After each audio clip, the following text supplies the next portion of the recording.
Hello and welcome back to another part of Shadow Piece. Today we're going to take a look at all around of Onigashima and a bit outside of Onigashima. Because a lot of things have happened in the last few chapters, or episodes if you want to call them that, and see how the world has changed because of that. But for now, let's go. Last time in Shadow Piece, the Yakuza bosses managed to defeat the last member of the All-Stars. King the Wildfire is now on the ground. Cho, Yatape, Omasa, and Tsunaguro all have a badge of honor on their bodies that will always make them remember this battle and their teamwork, even if they go through a rough patch. As a group, they managed to do something they would have never thought possible. And with this newfound willpower and strength, they will continue to grow stronger and stronger and remain as the guardians of Wano country. Now only the leaders of each group are remaining, only the top of them all. How will these battles turn out? Just you wait and see. But first, let me explain something to you that I didn't really know how to fit into the last episodes. The 4 Yakuza bosses performed an incredible strong combo attack, which was named Leopard's Enlightenment Flower of Hope.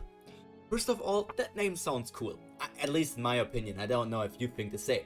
But this is not only the case. I didn't only choose this name because it sounds cool. There's also a secret message if you use the kanji for these for the attack. Because this attack is an homage or their way of saying thank you to their teacher. Japanese kanji for leopard is read as hyo, and this is the symbol for it. And then there's the kanji for enlightenment, which is read as go. And the kanji for enlightenment can be read in many different ways. It can be said that this kanji means to realize, awaken to something, or become aware of something. And all of these also mean enlightenment, and they are read as go. And this kanji here is read as ro, and basically it's just the end of older Japanese. It means young man, but it's something that in olden times the Japanese people put at the end of boy names. And together, if you follow me, all of that means leopard is hyo, enlightenment is go, and ro is young man. So hyogoro is basically what the name of leopard's enlightenment is. And the whole attack is just their way of saying thank you to the teacher Hyogoro.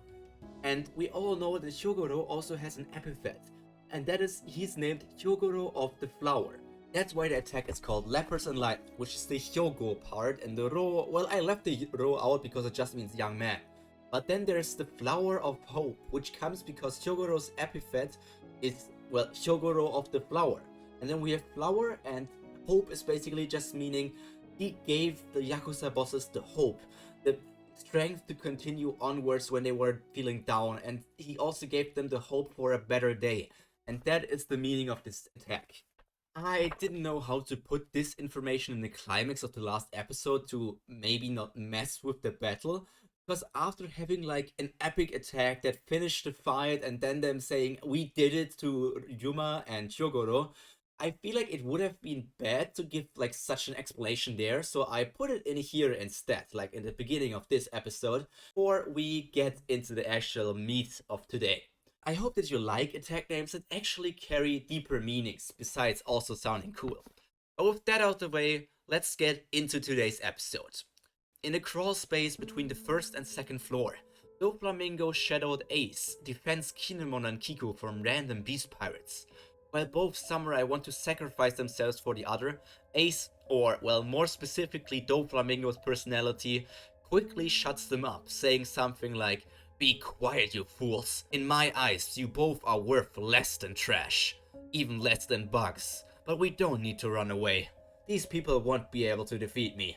Ace continues to fight against beast pirates, stacking them up and up and up until mountains of them are basically behind him, because this Ace Doflamingo is obviously stronger than the Usopp that actually protected Kiku and Kinemon in the canon version of One Piece. A bit later, Izo appears. Ace didn't have any problems with the beast pirates, and while Izo is an ally to Wano, he approaches Ace with nothing but anger. He instantly starts shouting at Ace, "Don't spew out something like that with Ace's body. We fought hard to rescue him 2 years ago, and you? I recognize your mannerism. If it means to free Ace I have to kill Doflamingo, you better prepare yourself. Doflamingo just laughs. Doflamingo? I don't know who that is. I'm just a creature born to serve Gecko Maria. But if you want to fight, just try me, gunner boy. They glare at each other. Izo has complicated feelings about the situation. He saw Marco again after a while. Then they encountered Whitebeard, or their pops. Well, the corpse of him at least. And now Ace is also here. It's a very difficult situation. Izo knows that Whitebeard and Ace are both dead. He saw their deaths happen with his own two eyes. Maria is in Wano and is fighting to save Izo's home and his family and people, but he is also using the body of his other family and basically using like his nakama and his captain like slaves. At this moment, he can only do one thing: bite his teeth and continue onwards.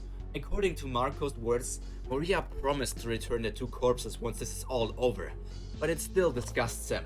This situation is weird, because even if Maria made a promise, this doesn't mean he will actually stay true to it. Then Izo says to Ace, "Just keep your mouth shut, Flamingo, and don't you dare run away from me. We will keep these two safe. Don't give me orders. I don't need any of your help. After all, I am the man that will rule all of the seas." Now Ace's corpse and Izo are tag teaming to protect Kinemon and Kiko. Ace is just doing his job assigned by Maria, but Izo on the other hand is here to keep an eye on Ace's body and rescue his comrade Kinemon and his sibling Kiku. The information of the All-Stars' defeat soon reached the ear of the CP0 agents. Well, at least the one that is still sitting in the guest parlor. That one informs the other two agents on Wano about the situation, just as they defeated Zanki and Drake. Apu and Inbi, however, managed to escape. The agent wearing a top hat still insists on CP0 capturing Zanji. He, after all, can be used to kidnap Pudding, and Pudding has apparently the ability to read poneglyphs, so she is very dangerous to the world government. Even in this situation, they don't believe in the victory of the first generation and Gecko Moria. They still believe Kaido and Big Mom will take the cake, the whole cake. Soon after the CP0 agents encounter Ace and Izo, who are currently carrying Kinemon and Kiku after having defeated a mountain of beast pirates. At first the agents stop to talk for a second, and it doesn't take long for these two to realize that this isn't the real Ace. Well, maybe the real body, but it's not the Ace that they know. This is good news to them. After all, the bloodline of the Pirate King actually ceased to exist, and they don't really need to care about the whole situation then. CP0 is willing to let Izo and Ace go. However, the former division commander of the Whitebeard Pirates has decided to stand in their way, and Ace, well, he reluctantly stays with him.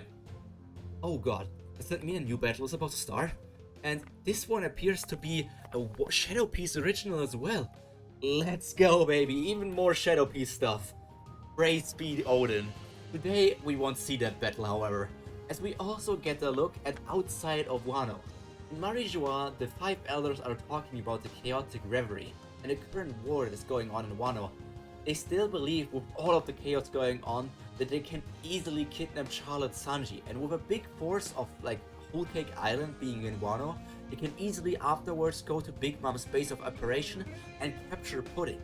As one of the only people that might be able to read poneglyphs, she is a dangerous person after all. Unlike in the canon version, there is no talk about a certain devil fruit awakening. After all, that certain fruit is currently completely unaccounted for. After Shanks lost it somewhere in the East Blue again, nobody has found it yet. But it could be anywhere right now, who knows? Meanwhile, in the seas around Wano, a lookout for the world government's Wano occupation fleet noticed a giant silhouette. They at first thought it was just an island drifting by, but we know that it is Zunisha. And Zunisha is approaching the island of Wano to maybe support the Wano citizen, if Momonosuke wants to do so. And now for a newsflash of different events happening that are basically very similar as in the canon version, so I won't spend a lot of time there. First of all, Kid and Law managed to defeat Big Mom. The first Yonko goes down.